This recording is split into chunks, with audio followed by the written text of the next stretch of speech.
Позови меня на закате дня. Позови меня, грусть печаль моя. Позови меня на закате дня. Позови меня, грусть печаль моя. Позови меня на закате дня. Позови меня, грусть печаль моя. Позови меня. Нещо такова. В руски език думите винаги ли завършват на гласна?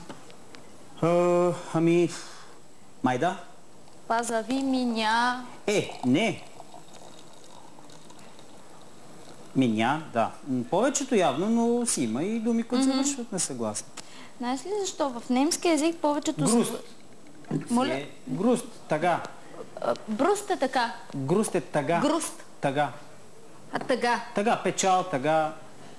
В немски език повечето завършват на съгласна и те го нямат това в пеенето, да продължават да пеят на гласна. И завършват. А те завършват на ан. На нъто е звука, разбираш ли? Груст. Вижте, те затова са се били тия два народа, за да стане ясно песните на гласна ли трябва да завършват или на съгласна. Това е била основната... Това е основната причина за войната. Основната причина за Втората световна война е да се установи веднъж завинаги пеенето на гласна ли трябва да продължава в края на фразата или на съгласна. Но аз си мисля, че в момента това е модернизирано в последните 10-15 години. Това си мисля, че е нещо много модерно. По принцип, според мен имат два основни вида стъпки на езиците. Езика се подпира или на съгласни, или на гласни. Така наречените твърди езици са българският твърд език. Да. Явно немския, за него не се бях замислил. Аз да ти кажа, не е толкова твърд немски език, той звучи така. Не, въпросът е, когато изговаряш дума, на кое се подпираш. В смисъл, дали се подпираш по съгласните, за да излезе думата, или на гласните, докато в английския много по-рядко се подпират на съгласни. Не, в немския на гласни, примерно заген. Всъщност къде се подпира? На ато, обаче имаш ген. Ген, да. Ген. А пък на английски ще кажеш flow. Flow. Да. Имаш две гласни реално. И ако някой по-мърляво изговори Ф и Л, и ти не можеш да включиш какво казва. Да. Защото ние сме свикнали, аз например разбирам думата според съгласните в нея. Да. Например, като ходя до Гърция, аз не знам гръцки, но чувам всяка дума. Ако щеш ми вярвай, няма дума, която да не я чувам. Ако ми кажеш думата, мога да я повторя веднага, без да знам какво значи. Защото се подпират по съгласните. Да. Колокитакия. Виж как се подпира по колокитакия, по съгласните. Докато на... Болудия. А докато на английски всичко е на гласни. И реално като слушаш английски, ако някой по-мърляво говори и не си изговаря съгласните, и си заминал. По BBC никога не си го позволяват, нали? Там имат брилянтен английски.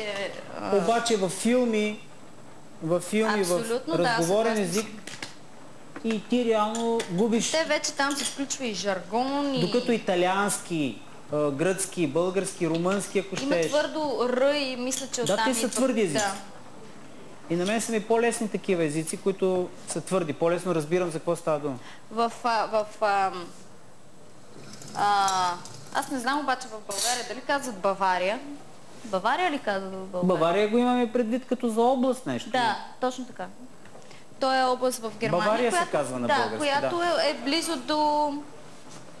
Бавария е долната част, тя е в юг до Австрия. Там където е Мюнхен ли? Там където е Мюнхен, където е Нюрнберг, където съм израснала. Там има твърдо Р, както е в България Р. Да. И в испанския, и в италианския. Но те го смятат за страхотен диалект, това нещо. Защото то е както австрийците. Австрийците също имат твърдо Р. Кажи ми една дума с твърдо Р и същата дума с другото Р, което е... В Берлин, примерно, горе и Хамбург, казва се, че те говорят Hochdeutsch, което е, нали, такъв по-правилен немски. Те не изговарят Р. Примерно, Дюрфен. Ние казваме Дюрфен. Дюрфен? Да. Докато горе биха казали Дюрфен. Дюрфен. Дюрфен. Тоест няма Р, има А. Дюофен. Дюофен. Ага. Значи те се подпират по-погласните. Да. Вие се опитвате по-съгласните. Да. Но това е диалект вече. При нас е диалект. Може би, защото сте по-близо до Италия, до по-твърдите езици надолу, не знам. Може би, не знам точно каква е причината. Но Тирол и Бавария за мен са едно цяло. Не знам, историята лично не я знам там как е. Дали... Не мисля, че някога са били едно, но... Най-ми е интересно, когато човек идва от друга държава, какво е учил по история. Защото реално историята е малко националистичен предмет. Нали? Всеки... В Македония учат по един начин историята. Да. В Гърция съм ги питал те какво са учили за Кирил и Методий, примерно, или за славянската азбука. Да. И те доста така... Не ми казват много, обаче като им казвам нашата версия и те правят така малко... Знаеш ли колко странно? Аз имах една колежка рускиня, която в Германия, примерно, защото има огромна руска общност.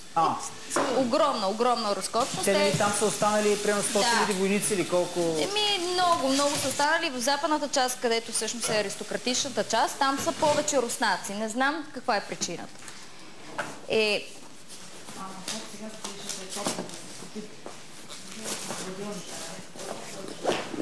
Тя ми казва, защото всички германци смятат, че руски е, защото Русия е огромна държава.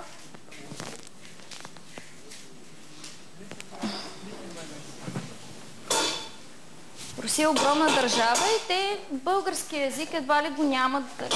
В смисъл той е, не значи, що идва от руския. И аз си казвам, добре, ами Кирил и Методий, кои са? Те са българи. Добре, кой е създал Кирилицата? Да. Кирил и Методий. Те са създали глаголицата. По-късно.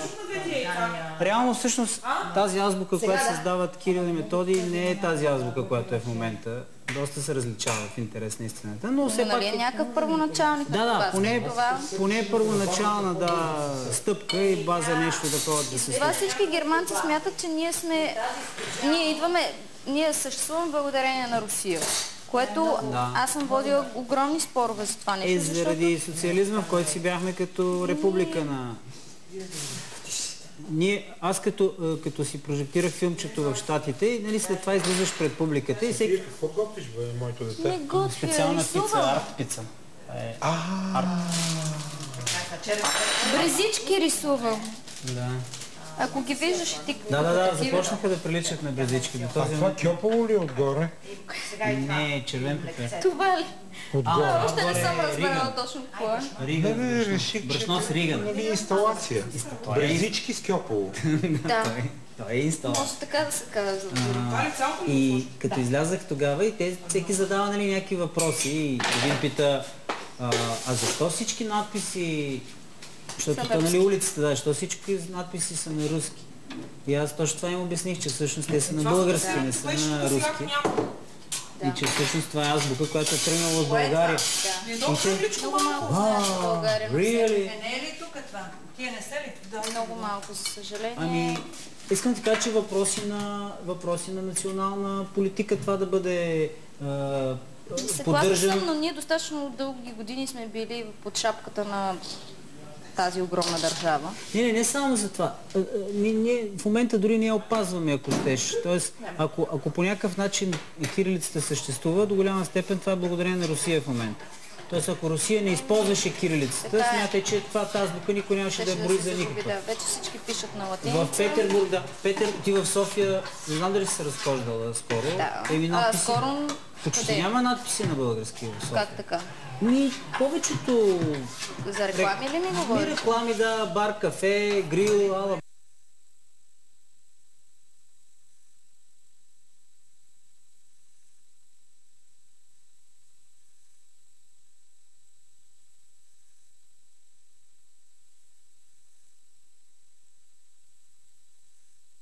Никъде. Само в Петербург съм го виждал. Всъщност то сме само... Там почти нямаше... Русия и България ли само кирилица имат? Македония тя малко смесена и Сърбия. Да. Сърбия тук наблизо, иначе мисля, че Сърбите имат двойна... Имат и латиница, и кирилица. но използват кирилица много. Примерно табелките по улиците, там по пътищата са на кирилица. Да. Из Сърбия. И това се горе-долу. Преди всички там, също тези, Украина... Да, там руските държави. Тя е кирилица с една-две латински букви, както е Македония. Тя уж македонска азбука, но е с две латински букви, за да все пак заблуда на противника. Живее в Гърция, те така казаха. Това е гръцко кафе, а то се прави като турското кафе, абсолютно същото. А в Египет, като бяхме, викат Egyptian. Да. В Индия му викат индийско, нали? Навсякъде кафето в джезведа си е... Да. Обаче единствено българите сме коректни, наричаме го турско кафе, не го наричаме българско кафе. Да. Малко нагло ни се е сторило да го кръстим българско кафе. Но гърците и за друго всъщност, и за бройници, те въртят бройници. Да. И те казват, не, това е гръцка бройница. И как ще е гръцка? Гръцка, защото те навсякъде се... където да минат покрай църква, те дори несъзнателно го правят. По принцип, аз това, което съм учил, нали, защото съм карал такива, имахме такива изпити по история на религиите. Да. А ти теология ли си? Не. Сега режисура учихме, имахме такъв курс свободно избираем, тъй като мен ми е много интересно, а и преподавателят беше невероятен. Според мен най-добрия в България по религии, Ивайло Костов се казва. И с голям кеф учих при него, така и го познавах от преди това и изпитвам големи симпатии към него. И учих и там за исляма, например, беше интересно, че всъщност бройниците идва от исляма, защото определен брой молитви трябва да имаш. И ти всъщност чрез бройницата броиш колко пъти си казвал молитвата. Тя е само за това, тя не е да си стежиш кафето, да се я превърташ от пръст на пръст. Защото според тях, за да се случи нещо, в България обикновено си казваме: Господи, помогни ми. И край. И приключваме с молитвата. Докато при тях една молитва трябва да кажеш поне 108 пъти на казване. И ти тогава, затова ти трябва бройниците, за да отброиш 108 казвания. Господи, направи така. Веднъж, Господи, направи така. Жените не са допускани в джамията. Кога? От едно време. В смисъл, едно време. И сега. Той сега също. Правилно. Те сега са май ги пускат, не знам, не съм да го запълнят, май ги пускат някакъв втори. Примерно в синагогата отдолу са мъже, а жените са горе на втория ред и оттам гледат. Те не могат да слязат долу при мъжете. И фактически жените не са броени тогава за религиозно съсловие. И въобще допуснати да имат диалог с Господ. Мъжа контактува с Господ, в случая там с Аллах, жената контактува с мъжа. Той препредава какво е казал Господ. Той обикновено казва: измий чиниите. И тук виж това килимче, че не е изпрано. Да. В университета имах също една колежка, която идваше от Йемен. На мен беше много интересно, защото тя в единствения ни курс, който беше по немска литература, да кажем, която беше така за цялата, покрита. Но само лицето й беше показано. Не бурка, ами само лицето й беше показано. С кърп. Да. Тя носи с 2 шала един върху. Ми беше много интересно, защото малко или много тук има някакси хората не са толкова толерантни пък Къде, в Германия или тук? Не, тук някакси хората не са толерантни. И що да не са? Тук си ходят всички породопите, които са турско или помашко население, някакви такива. Те си ходят събрадени и никой не обръща внимание на това, никой не им казва нещо, никой не се... Напротив, ходят се абсолютно спокойно с фереджета и с техните там потури. Това е страхотно. Тя всъщност много ми разказваше за тези неща. Как... По-малки, това са много големи. Тя по принцип е от там в Йемен жените носят задължително бурка. Само очите им се виждат. Гордата си. Всеки делник по 2 епизода.